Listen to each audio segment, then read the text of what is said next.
האירופית, הסיבוב השלישי המוקדם, משחק הגומלין, הערב כאן בבלומפילד, הפועל תל אביב מול פנדורי מרומניה.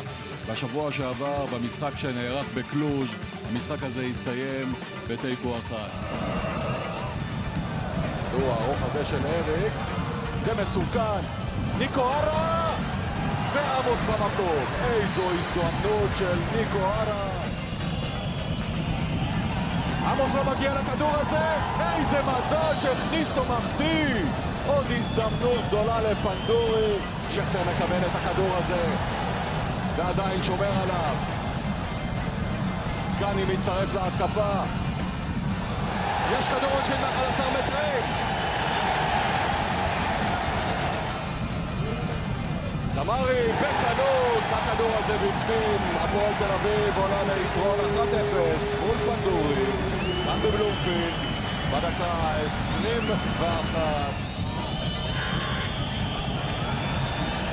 ניקו ארה חופשי לגמרי. אריק, עדיפה טובה של דני עמוס. עוד ניסיון של אריק, ועכשיו זה השוויון. 1-1. יש לנו כאן סיפור חדש לגמרי במשחק הזה. בדקה 34.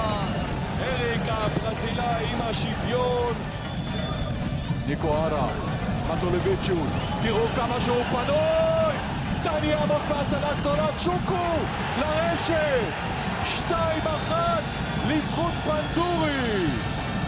איזו מכה להפועל תל אביב בדקה 49.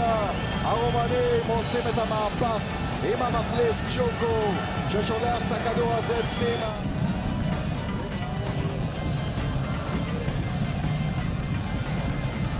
גזיצ'יץ', איזו עצירה של פדרו. בעיטה מצוינת של גזיצ'יץ'. החברים הצעירים של היום, משחק בחצי כוח. זהו צ'וקו מול שי אבוטבול.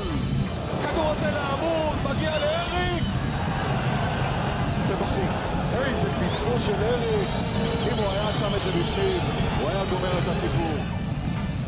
ועכשיו גורדנה לאבוטבול. הכדור הזה לעבר דגני. דגני מגיע, מעביר למרכז. הצלה גדולה של פדרו. עודף עם הרגל את הכדור הזה שיצא מגורדנה.